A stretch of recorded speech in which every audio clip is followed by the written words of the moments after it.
So students, the second topic of advertising, that is types of advertising. Okay, so now we are watching what are the types of advertising. The first advertising type is consumer advertising. Okay, consumers means a grahak. Okay, a buyers who are taken or purchasing goods and services, that is called consumers.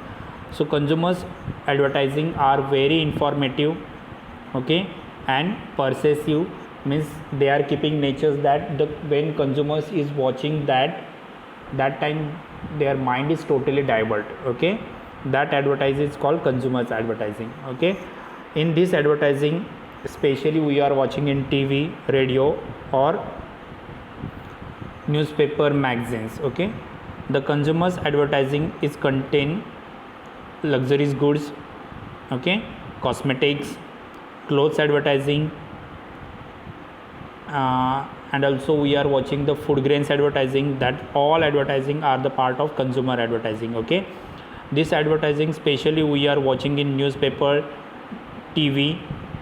Okay, for example we are saying that soap and detergent powder advertising are consumer advertising. Okay, it's including the luxurious goods, it's including cosmetics products, it's using clothes, it's using consumer durable goods like TV, fridge, washing machine, all types of advertising. Whatever we are watching in the TVs, that all are consumers advertising. Okay, second advertising types is industrial advertising. The industrial machinery, raw material, spare part, and whatever the manufacturing advertising we are watching, that is called industrial advertising. For example coconut oil की advertising आप लोग देखते हो, तो उसमें हम लोग machineries देखते हैं, स्पेयर, उसके साथ वो कैसे मैन्युफैक्चर किया जाता है, ये सब वहाँ पे दिखाया जाता है. उसी के साथ पतंजलि की एडवर्टाइजिंग देखोगे तो उसमें भी आपको मैन्युफैक्चरिंग एक्टिविटीज़ दिखाया जाता है. तो जो advertise material, spare part, component और मशीनरीज़ की होती है उनको कहा जाता है इंडस्ट्रियल एडवर्टाइजिंग. फॉर एग्जांपल आप लोग ले सकते हो कि कोई भी व्हीकल्स या गाड़ी, उसकी इंजन की जो एडवर्टाइजिंग होती है, या कैस्ट्रॉल ऑयल की एडवर्टाइजिंग है, तो ये सब एडवर्टाइजिंग इंडस्ट्रियल एडवर्टाइजिंग है, क्योंकि इसमें raw material, spare part, component and machinery, this all are showing in this that advertising. Okay, this advertising particularly showing in journals, trade directories, director mail and business magazines. ये advertise journals में दिखाई देगी आपको, trade directories दिखाई देगी, जैसे trade magazines होते हैं उसमें दिखाई देगी. कई बार आपको डायरेक्ट मेल भी आएंगे, उसमें भी आपको दिखाई देगी, या कई बार आप बिजनेस मैगजीन पढ़ोगे तो उसमें भी आपको ये एडवर्टाइजिंग दिखाई देगी. इस एडवर्टाइजिंग में ज़्यादा से ज़्यादा मशीन्स के parts, components, raw material, plants and machineries, इनको शो आउट किया जाता है. Okay, what are the objective? Industrial advertising क्यों की जाती है?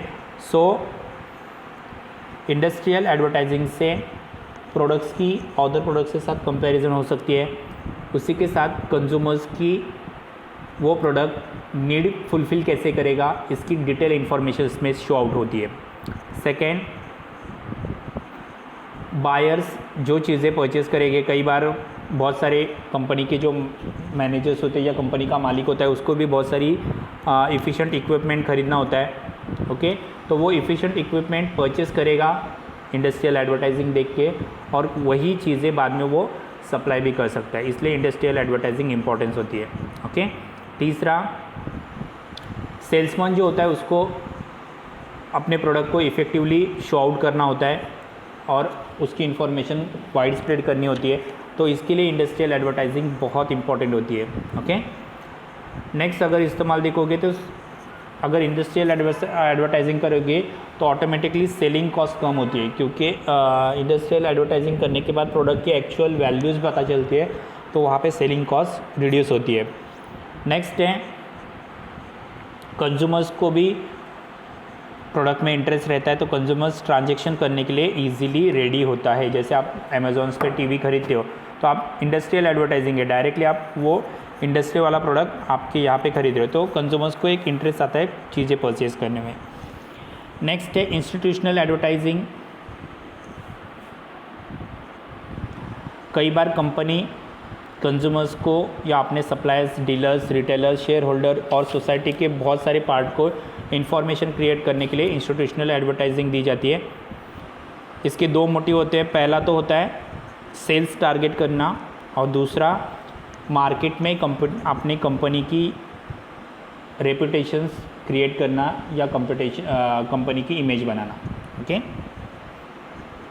पहला तो सेल्स टारगेट करना, एक फिक्स सेल्स या फिक्स चीज़ें बेचना, और दूसरा अपनी कंपनी की रेपुटेशंस एंड गुडविल्स यानी गुड इमेज को सबकी तरफ पहुंचाना। ये उनका मेन मकसद होता है।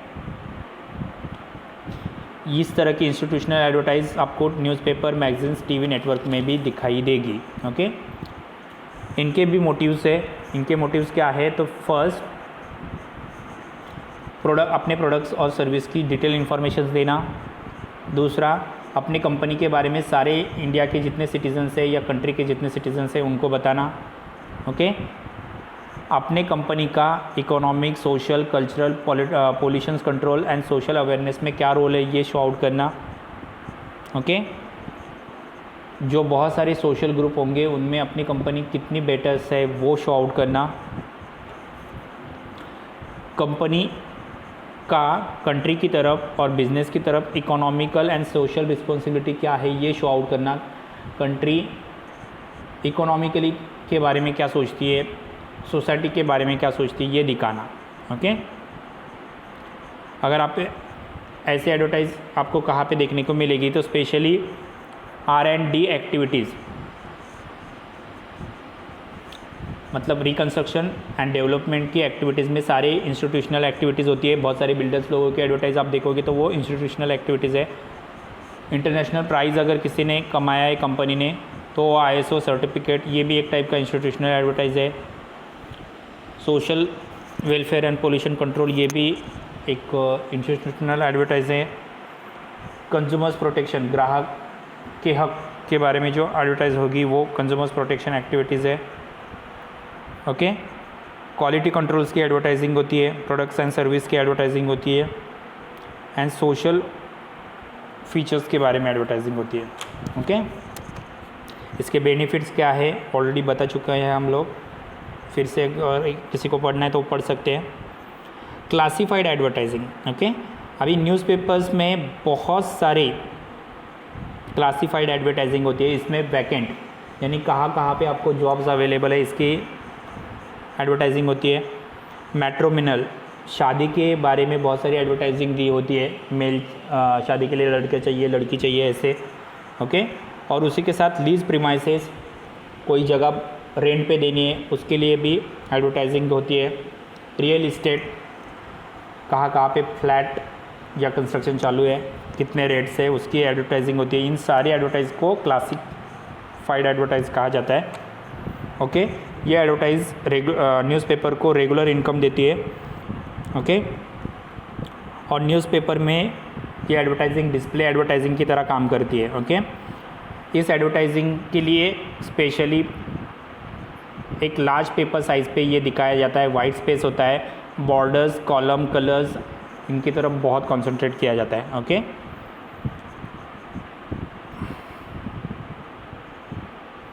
क्लासिफाइड एडवर्टाइज के दो टाइप्स होते हैं। एक है स्पेशली कुछ पर्सनल गुड्स सेल्स करने के लिए और दूसरा है बिजनेस गुड्स सेल करने के लिए। ओके, तो आपको समझ में आया होगा क्लासिफाइड एडवर्टाइजिंग क्या होती है।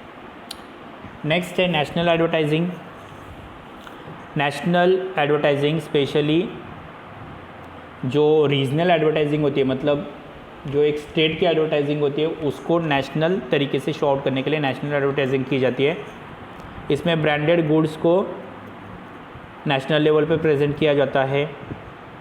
ओके, ये advertise newspaper, radio, television networks पे भी दिखाई जाती है। जैसे आप देखोगे HUL, हिंदुस्तान यूनिवर्सल लिमिटेड, जो भी आप कॉस्मेटिक प्रोडक्ट देखते हो या जो भी आप सोप्स या बाकी सारी जो नेचुरल प्रोडक्ट्स देखते हो, जो कॉस्मेटिक चीज़ें होती है, ये HUL Hindustan universal limited product होता है।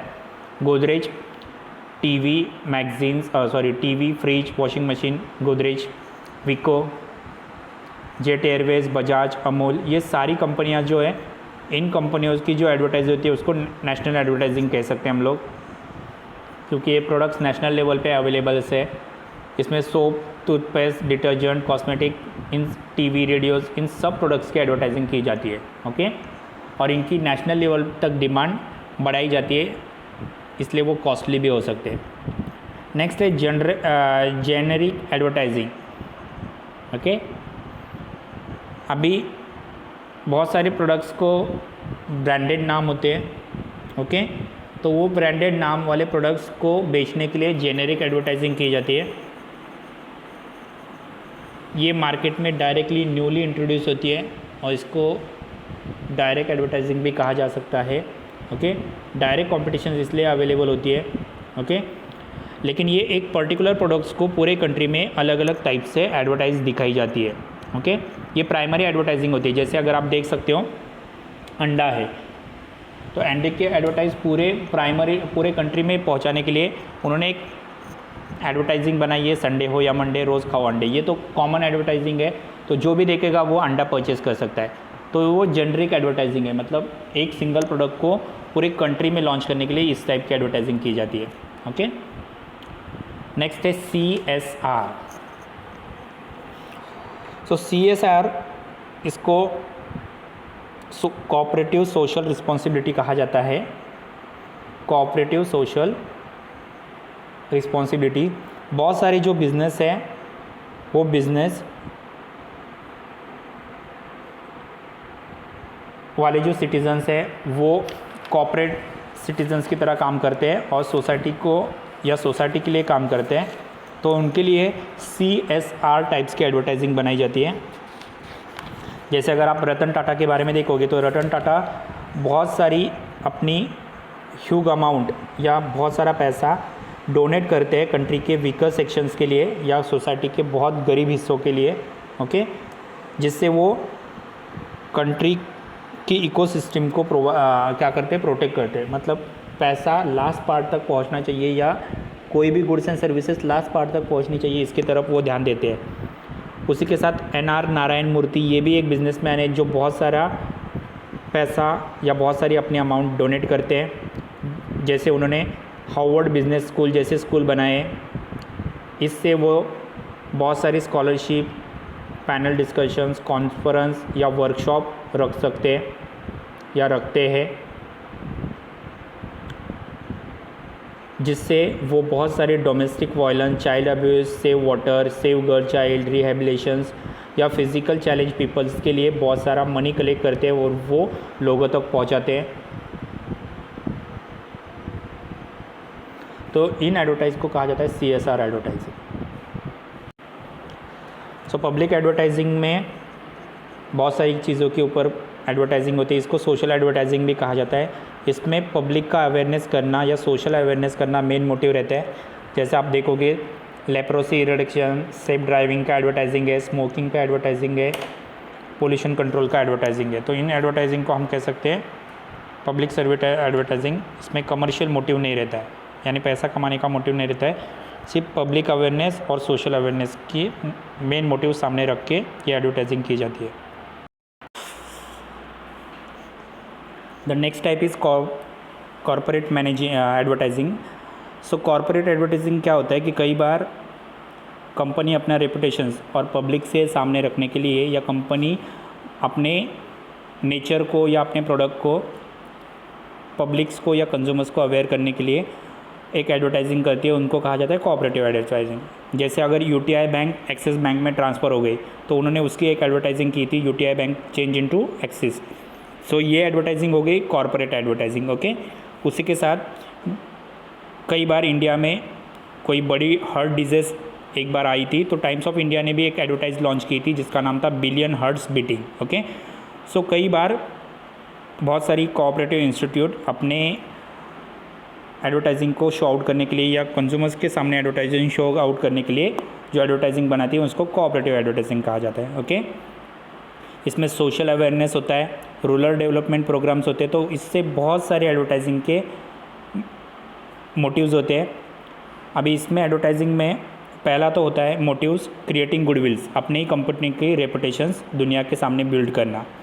दूसरा होता है कंज्यूमर्स ओपिनियन, जब कोई कंपनी कंज्यूमर्स को कोई भी गुड्स एंड सर्विसेज सप्लाई करती है उसके बाद उनका फीडबैक मांगती है, तो ये फीडबैक कंपनी को economical, social and cultural activities के लिए और फेवरेबल सिचुएशंस प्रोड्यूस करके देता है।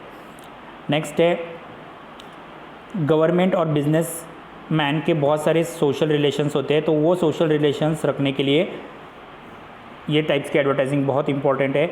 नेक्स्ट है फाइनेंशियल सपोर्ट, बहुत बार कंपनीज़ को अपने प्रोडक्ट्स को लॉन्च करने के लिए कैपिटल मार्केट में भी अपने प्रोडक्ट्स को लॉन्च करना पड़ता है या शेयर्स परचेज करने पड़ते हैं, तो इसके लिए भी ये एडवर्टाइजिंग फ़ायदेमंद होती है। ओके, उसके बाद बहुत सारी कंपनीज़ को अपने एम्प्लॉयज़, कंज्यूमर्स, डीलर्स और अदर लोगों की रिलेशंस देने के लिए या इन्फॉर्मेशन देने के लिए इस टाइप की एडवर्टाइजिंग की जाती है। नेक्स्ट है एडवोकेसी एडवर्टाइजिंग। अभी कई बार कोई चीज़ के लिए कंपनी के कोई चीज़ के लिए कंज्यूमर्स खुद बहुत बार ओपिनियन या अपने ओपिनियन रख सकता है या आर्ग्यूमेंट कर सकता है, तो कंपनी के रिलेटेड प्रोडक्ट्स के लिए अगर कोई कंज्यूमर्स ने ओपिनियन या आर्ग्यूमेंट किया है और उसके वजह से अगर कोई स्ट्राइक हो गया या कोई लॉकडाउन हो गया, तो इस सिचुएशंस में कंपनी की गलती थी या उस पर्सन्स की या कंज्यूमर्स की गलती थी या कोई पब्लिक ऑफिसर्स की गलती थी, ये शो आउट करने के लिए जो एडवर्टाइजिंग की जाती है दैट उनको कहा जाता है एडवोकेसी एडवर्टाइजिंग। ओके, अभी इसका मेन पर्पस क्या होता है कि कोई भी कंपनीज हो, गवर्नमेंट का डिपार्टमेंट हो या कोई भी पब्लिक इंस्टीट्यूशंस हो या एंटरप्राइजेस हो, तो उनके यहाँ पे स्ट्राइक नहीं होना चाहिए। अगर प्राइस राइज की वजह से प्रॉब्लम हो रहा है तो वो भी कंज्यूमर्स को पता चलना चाहिए। अगर सप्लाई प्रॉपर नहीं है तो वो भी कंज्यूमर्स को पता चलना चाहिए, इसलिए इस टाइप की एडवर्टाइजिंग की जाती है। ओके, इसका मतलब कंपनी कोई भी प्रॉब्लम्स क्रिएट ना कर पाए, इसलिए इस टाइप की एडवर्टाइजिंग की जाती है। ओके, सो यहाँ पे एडवर्टाइजिंग के टाइप्स ख़त्म हो चुके हैं। अगर आपको कुछ डाउट है तो आप पूछ सकते हो। Okay, thank you.